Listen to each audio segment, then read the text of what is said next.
But this isn't your first time at Jackson Hole, right? No. I've been here for a few times. I was stuck in 2024 in the U.S. I couldn't leave the U.S. I was waiting for my sentencing.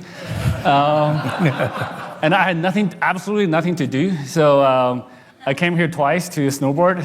It was good mountain, yeah. Wasn't just here though. You sort of moved around the country a little bit, right? Yeah. I tried 10 different resorts. So that was a good. All right. So if you need good snowboarding advice, okay, you could also go to CZ for that. But you did something very unusual, if you don't mind me being so forward. You didn't have to come to the United States. You were being charged for something.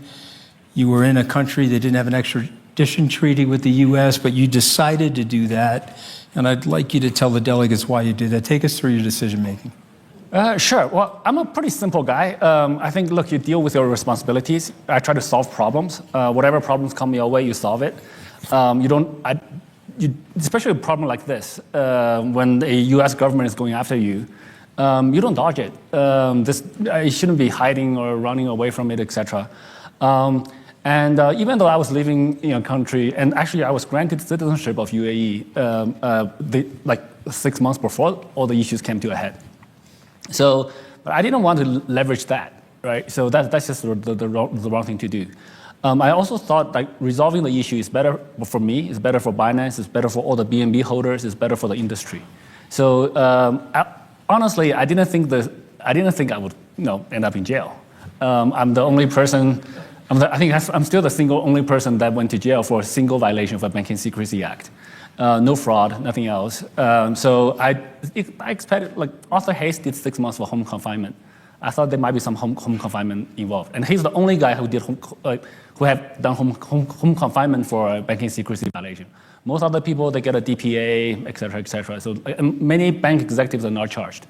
So I didn't fully expect that result, but I'm happy that I dealt with it and resolve the problem. Now, CZ, again, I hope you don't mind bringing this up because I think people derisively said about you that you went to the UAE to avoid charges in the United States and to avoid extradition. And sometimes what happens in the media, they show you, trust me, I know this from firsthand experience, okay?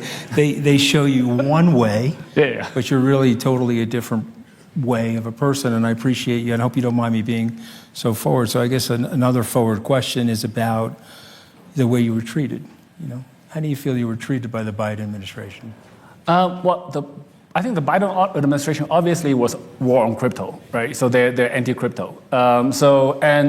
I'm a pretty easy target, given that attitude. We run the largest exchange in the industry globally. We're not U.S. based, we're not China based, but I look Chinese. So I'm kind of an easy target. So I don't blame them. It is what it is, given the attitude, given the policy.